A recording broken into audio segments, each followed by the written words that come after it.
Today, I survived 100 days in Pixelmon with my friend Brendan. Pokemon has always been a huge part of my life.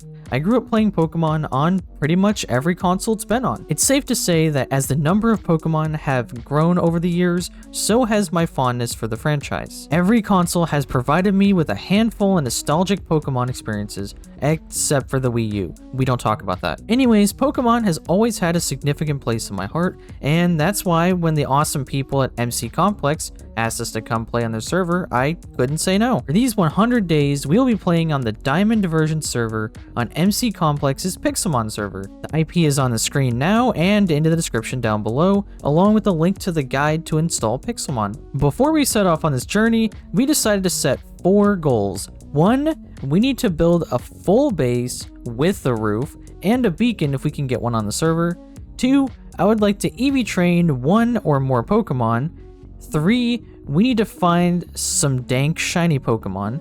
And 4, we would like to each collect as many Pokemon in the Pokedex as we can. Will we be able to complete these goals before the end of 100 days? Watch until the end to find out. Also, a small percentage of people who watch this video are actually subscribed, so don't forget to subscribe to help us hit 1 million subscribers by the end of the year. And don't forget to leave a like to show me that you love these videos. They take a ton of work to make, and it would mean a lot to me. Also, don't forget to join my Discord server and follow me on Twitter. These are both great ways to keep up to date with my future videos and find out when I stream on Twitch. Anyways, let's get right into our first day on the server. On day 1, we both logged into the Diamond server and we were greeted with our choice of any starter Pokemon we wanted. Being the big brain that I am, I chose one of my favorite starters, Trico. I am so nostalgic for the 3rd and 4th generations of Pokemon that it was honestly a super hard choice. Brendan decided to go with Fennekin because it is one of his childhood favorite starters. Even though my Pokemon was grass, I still decided to have a nice battle, and he wrecked me. Then we found this cool feature where you could TP to a biome of your choice. We decided we wanted to go to an Extreme Hills biome so that we could build a cliff house and watch over the lands. I found an Ultra Ball right off the bat and got the Seismic Toss TM. This is going to be a fun journey. And not long after, I found a Larvitar, which is one of my favorite Gen 2 Pokemon. And just let me tell you, he was not easy to catch because somebody decided to kill my starters so I couldn't weaken him. But then I found another one, but I wanted Brendan to catch it. He failed and gave up, so I just threw a ball at it and I caught in one go. Let's go. Don't worry though, I do plan on giving him that Larvitar because I kind of feel bad about it. On day 2, I found a Magikarp, and Brendan decided to get lost in the wild. While looking for him, I fell in a hole. But it's cool because I found some rubies and crystals that I have no clue what to do with. Then I ran into this Ghastly that I don't think exists. It didn't want anything to do with me, so I just kind of left. I didn't want it anyways. After that, I found another Ghastly, and this one actually let me battle it, so I decided to catch it. Gotta start working on that Pokedex now. On day 3, we found a random player's base, and it had a Nether portal. Upon getting into the Nether, I went on a killing and catching rampage. No Pokemon was safe. After getting back from the Nether, Brendan found a Riolu, and it destroyed his team. I threw him a couple of Ultra Balls, and he managed to catch it. Then I saw the shady looking trainer just kind of creeping in the shadows over here. On day 4, I made it my mission to find a Riolu. I love Lucario, and he could be a crazy attacker in the future. After searching all day, I just kind of gave up. I'm having a ton of fun just exploring and catching Pokemon, but we do need a place to claim some land and call a home. We need to find the perfect spot. On this server, there are different jobs that earn you money when you just kind of play. I chose to be a trainer so that way I can make money whenever I fight or catch Pokemon. And then literally right after that, Brendan found a shiny Zubat. It is only day 4 and we already have a shiny. He couldn't catch it, so I just kind of yoinked a Great Ball in the air and I caught it in one go. I mean, I'll be fair though, this is his Zubat, so I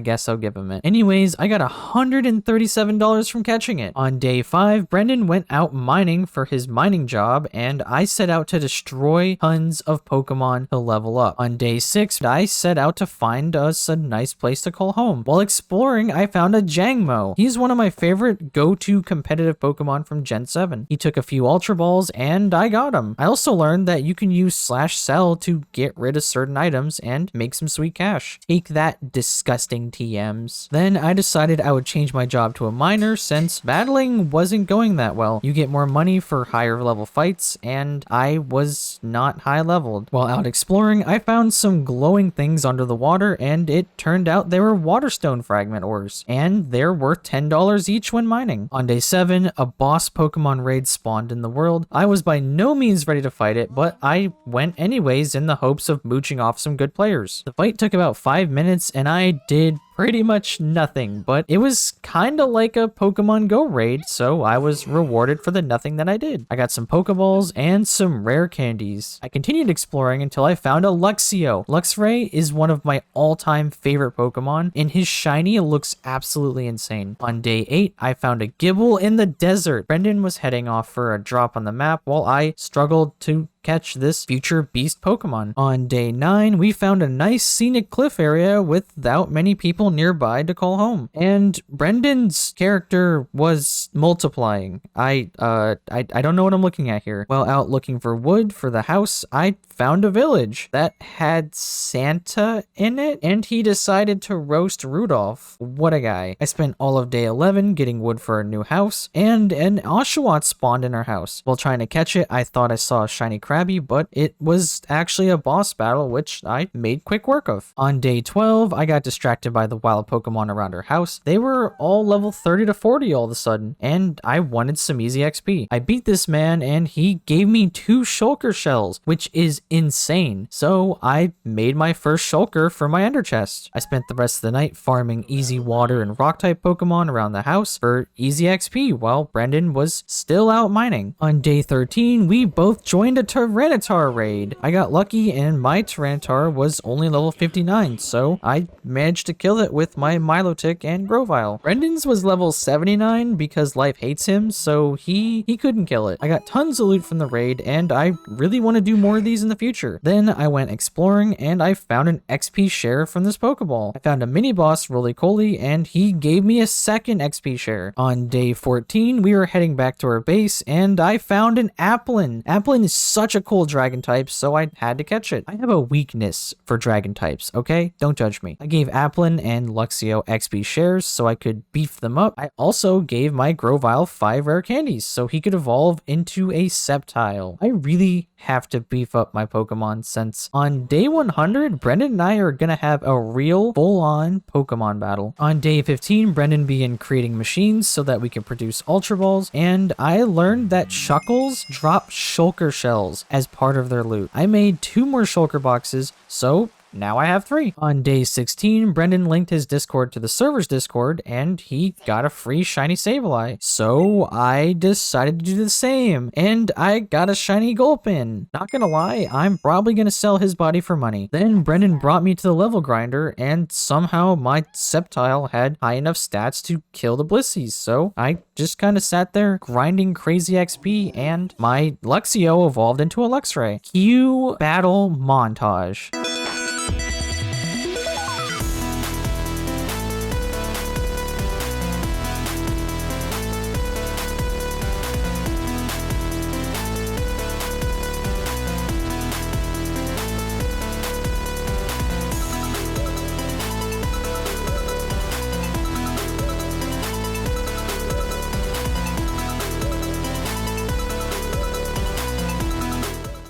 During this grind session, the server had a Poke Party and everyone got a free shiny. I got a shiny Braxian, which is super ironic because that's literally Brendan's shiny starter. I continued grinding XP for the rest of the night until my starter was level 71. On day 17, I went to the safari to find some crazy Pokemon until a Dragonite raid spawned. My Dragonite was level 94, so it destroyed literally all my Pokemon. I still ended up with some free Pokeballs though, so it is what it is. Sometimes it just be like that. Brendan spent this day trying to catch up to me in levels in the level grinder because he's a pleb. On day 18, I went back to the safari with Brendan to find some new Pokemon. I found a boss Dano and it was level 79, but I did manage to take it down and it gave me a fire plate. I'm pretty sure these are worth some good money in the GTS. Right after killing the boss, I found a wild Dano know. I like how I'm just catching all the pseudo-legendary dragon Pokemon. I find it kind of ironic. On day 19, we decided to join Team Forest, one of the 4 teams that you can join in the server. We found out that there are unique Safaris and battle towers for each team. So we went into the Safari and I caught a Virava. Both Brendan and I tried to catch Pupitars, but all they did was waste our Ultra Balls, so we just kind of gave up. We spent rest of day 19 and all of day 20 just catching Pokemon for Pokedex entries, and I even caught a Lapras. On day 21, we learned about the missions you could do to earn Team XP and loot, so we both grabbed a bunch of them and went back to the Safari to start our rampage. Cue Pokemon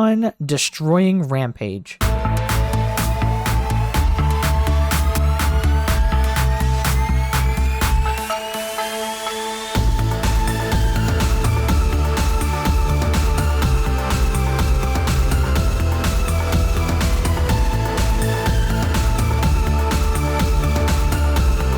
On day 22, I went to the regular Safari to complete my remaining challenges. I need to defeat 10 Ice Pokemon, 10 Rock, and 10 Dragon types. While fighting Ice types, I found a super rare Glaceon. Then we decided to join this Excadrill raid, and it was level 179. So it wiped me out a lot, but we did still get free loot. On days 23 through 25, we claimed land and started to build different parts of our base. I ran out of wood, so I changed jobs and went to go chop trees. And I made $600. While I was out gathering wood, Brendan was farming Pokemon for leather so we could make item frames for some good old-fashioned OCD chest storage. I bought a Skeptite Megastone from the Mega Shop, and then a Tyranitar raid spawned, so I decided to test him out. He did pretty well, but the Tyranitar was level 99, so he almost wiped me. I got some decent loot from the raid, and I went home to continue building. On day 26, we started to make a platform for all of our apricot bushes. We were gonna fit a ton of bushes on this platform, so we really need to get farming. Then a Groudon spawned in a desert, so I went to go look for it. After failing to find the Groudon, we decided to go to the Safari and farm for Pokedex entries. We were both running low on Pokeballs, so we really need to get those apricot trees to grow. At the end of the day, I was already at 13% done with my Pokedex, and Brendan was at 9%. On day 28, we bought tons of apricots from the shops to plant so we could start making Ultra Balls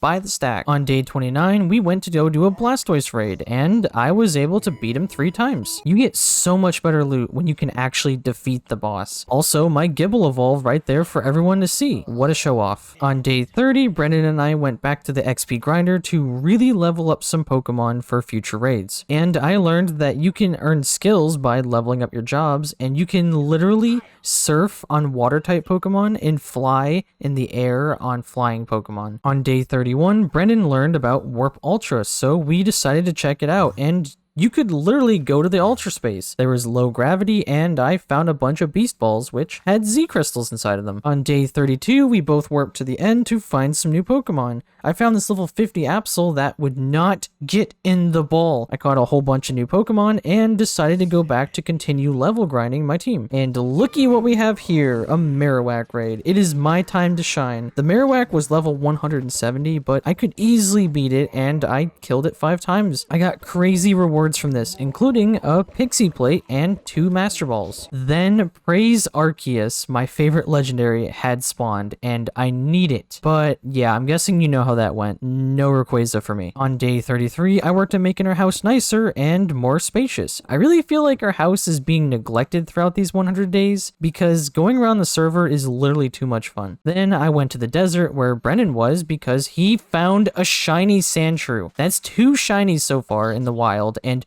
both of them were literally his. Then I found a Dreklock in the desert, which is a super awesome ghost dragon type. Did I mention how much I love dragons? Because I love dragons. On days 34 through 36, we went around the desert killing every Pokemon we could find for bones. Listen, I know it sounds messed up, but it's all good, I swear. No Pokemon were hurt in the filming of this time-lapse. Oh, yeah, cue time-lapse.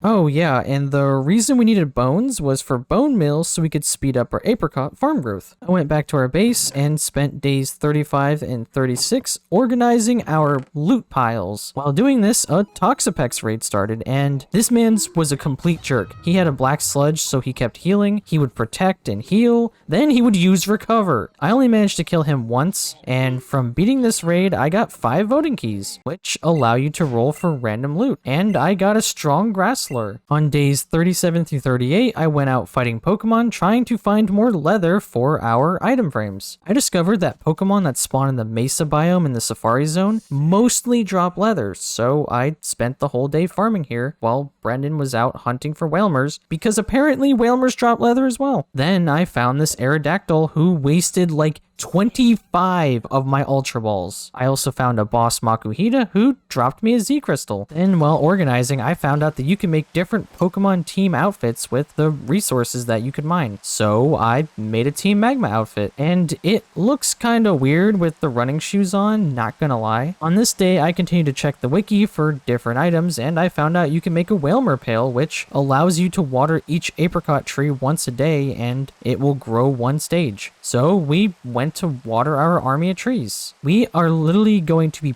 printing Ultra Balls by the time this is over. On day 39, I made Brendan a Team Aqua outfit since blue is his favorite color, and he always seems to rival me. Then there was a Clefable raid, and I easily knocked it out 5 times, and I got some dog water rewards. I did get a free Pokemon spin, which gave me a Dracopult. Brendan also did not get much loot from this raid, but he didn't deserve it anyways. Don't tell him I said that. On day 40, Brendan began mass producing Quick Balls and Level Balls since they have a way higher catch rate than Ultra Balls. I mean, just look at this. Look at how you make Pokeballs. It's literally insane. While he was playing with his balls, I continued touching up on our base. Day by day, this base is getting closer and closer to kinda being finished. On days 41 through 42, we found out that you can make Pokemon lures that increase specific types of Pokemon that spawn around you. However, it needed berries that we didn't have to craft it. Brendan went out farming Pokeball item drops in the end, and I decided to change my job and go mining since Pokeballs cost a ton of iron to make. Then a legendary spawned, so I decided to go out and try to find it, and I found this weird looking cube in the ocean. I broke it open and it had treasure. There was a Master Ball, rare candies, and other loot. I went back to strip mining, and after about a day, I found an already explored area with a dungeon in it, but it had a pig spawner since mobs don't spawn in Pixelmon. On day 46, I went to the end to farm some Gothoritas for books, so I can make bookshelves and get enchantments. And I found this cool shiny Mega Absol boss. After defeating it, I got an Absolite and a Destiny Knot, which would be super useful for breeding. I also found a Drampa, which is pretty rare. I couldn't catch it with a quick ball, so I had to use level balls. After 3 balls, Drampa was officially mine. Then I had one of the most infuriating experiences I have ever had in Pokemon. This stupid Beldum chump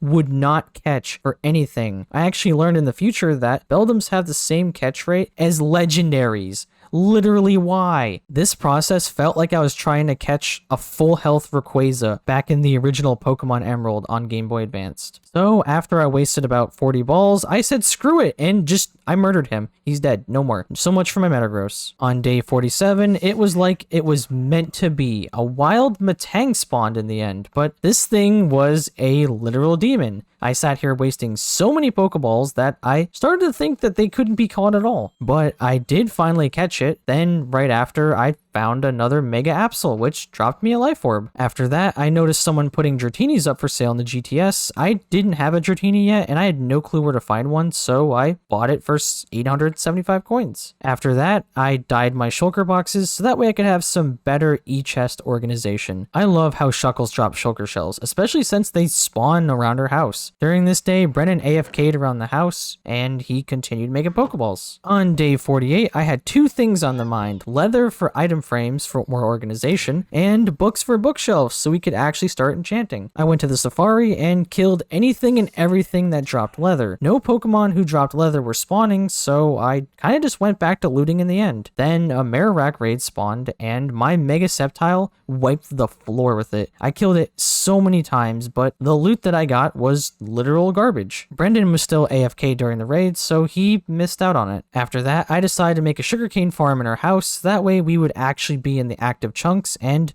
maybe it would actually grow. Because if you're too far away from sugarcane, it doesn't grow during ticks, so that way it prevents lag. This was what seemed to be our only hope at getting bookshelves that didn't take literal years. During this day, I finished 20% of the Pokedex, which actually gave me crazy rewards. I got 2 free random shiny Pokemon, which ended up being a Samurott and a Dewpider, which are both pretty great. Shiny Dewpider is actually on my huge list of favorite shiny Pokemon. I also got 4 3 Pokemon rolls, and one of them was Porygon, who was actually super rare to get. If I actually get to 50% of the Pokedex by the end of 100 days, then I'll be granted 2 random legendaries. On day 51, I decided to play a bit without Brendan because he was stuck writing a paper for college. I did a Blaziken raid, and I was able to easily destroy him quite a few times. I ended up getting 5 vote keys from the raid, however, I didn't really get much from them. Then I set off to the end, which is so much easier to traverse using a flying Pokemon, and it's super easy to find Pokeball items because they stick out. I also decided to be super big brain, and I started setting waypoints for each item using Journey Map. This way I could come back to them every 2 days and loot them for money, XP, and items. On day 52, I decided to work on the apricot farm while Brendan was still gone. But I was distracted by a shiny Zoroark that someone put in the GTS for 31,000 Pokedollars. I had over 70,000 and I wanted a cool shiny to EV train, so I caved in and I bought it. I finished fixing up the apricot farm and I put up walls and windows around it, but I ran out of wood to build the roof, so I had to go on a deforestation montage. On day 53, I spent the whole day causing global warming, but first a Toxapex raid spawn. Literally the hardest raid in the server that I've done. He was absolutely destroying me until I decided to buy a Psychium Z crystal. I really need to EV train some good Pokemon. Anyways, I killed him a couple times, but it was a mad struggle. After the raid was over, I got a random Pokemon spin and I almost got Sylveon, but I didn't. I got a Gross Rosa raid, which I guess it's a Pokedex entry, so you know, whatever. Anyways, cue deforestation montage.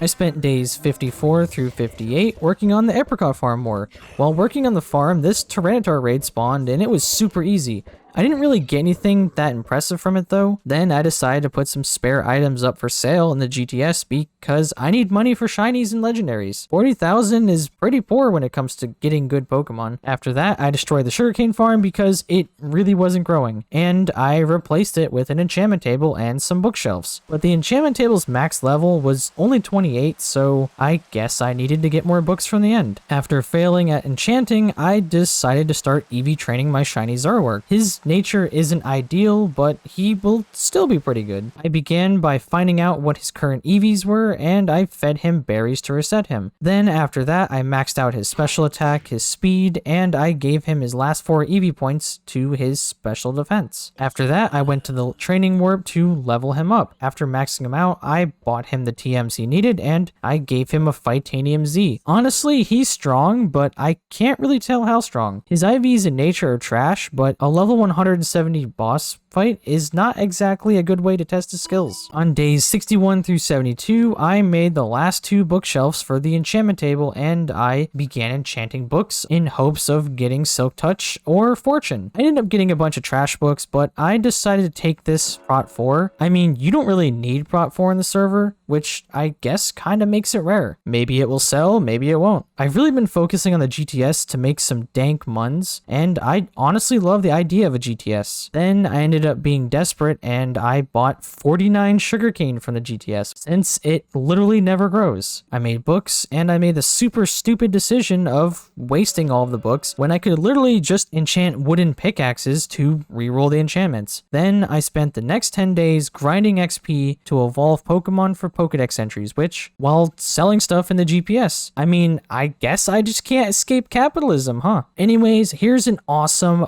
Pokemon evolution montage.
On day 73, I began working on making a boardwalk to our house while Brendan was being, Brendan. Then we compared our Samurats. Mine's bigger, by the way. Then we did another muck raid, and with my maxed out Delphox, I literally one-shot it repeatedly, and I got a free Pokemon spin, which ended up being a crappy Geodude. On days 74 through 75, we started making the machines in Pixelmon. Brendan was working on fossil machines while I began making ranches for breeding. I began making PCs for the farms, and I saw you could make a fossil cleaner. Apparently you have to clean the fossils before you can resurrect them. Then I gifted Brendan back the shiny Zubat that I had caught for him much earlier in the 100 days. We placed the fossil machines, and the particle effects for resurrecting Pokemon are insane. We also began messing around with the ranch blocks. I would like to get a shiny Shinx, or maybe a perfect one, but the odds of that are pretty low, so we'll see what happens. I also learned that you can dye machines, so I made a bunch of PCs, and then I made them my channel colors because, you know, you gotta flex somehow. On day 79, Brendan and I explored the Ultra Space with Fly. Every beast ball that you find drops sea crystals and other rare items. Brendan and I split up, and I found this crazy biome that had this blue obsidian and coal block trees. Weird. Then a Lapras raid spawned, and I easily kept killing it with my EV trained Zoroark and Luxray, but Brendan couldn't manage to kill his. I got a free Pokemon spin, and I almost got a Kartana, but I got another Roserade. On days 80 through 85, I bought another star from the GPS so we could make the Haste 2 beacon for Mad Stonks. While I was messing around with the GTS, Brendan was planting berries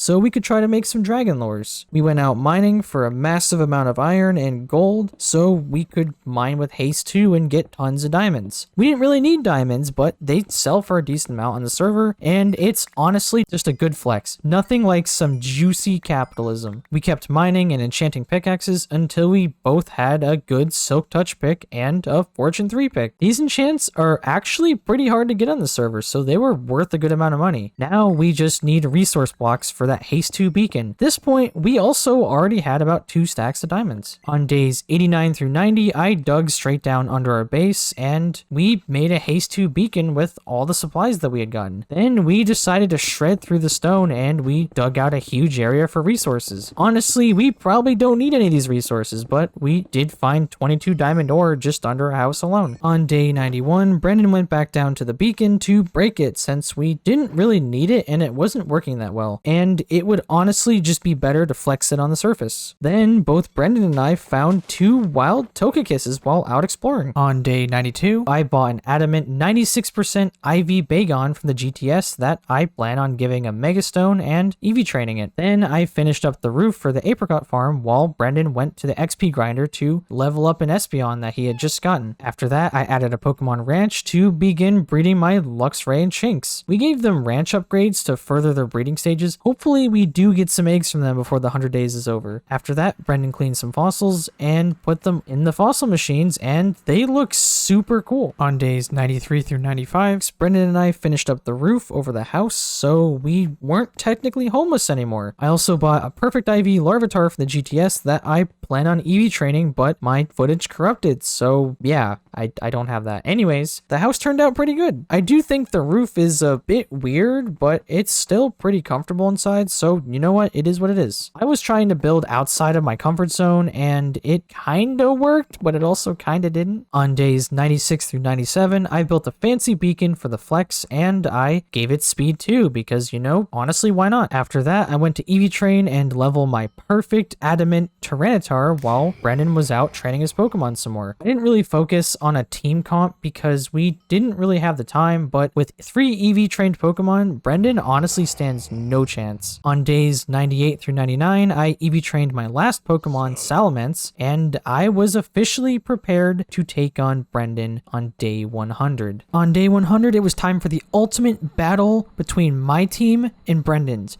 For this ultimate showdown, we had to find the perfect place to duke it out. So we decided to do the classy thing, and we decided to fight where everyone first joins in on the server. Anyways, enjoy the battle.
And that is how Brendan and I survived 100 days of Pixelmon duos.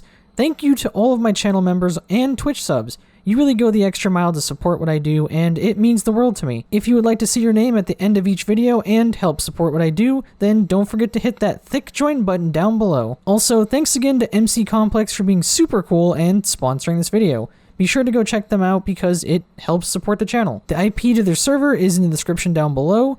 Also, don't forget to hit the subscribe button while you're there. Anyways, this has been PainDomination, and I will see all of you in the next video. Peace.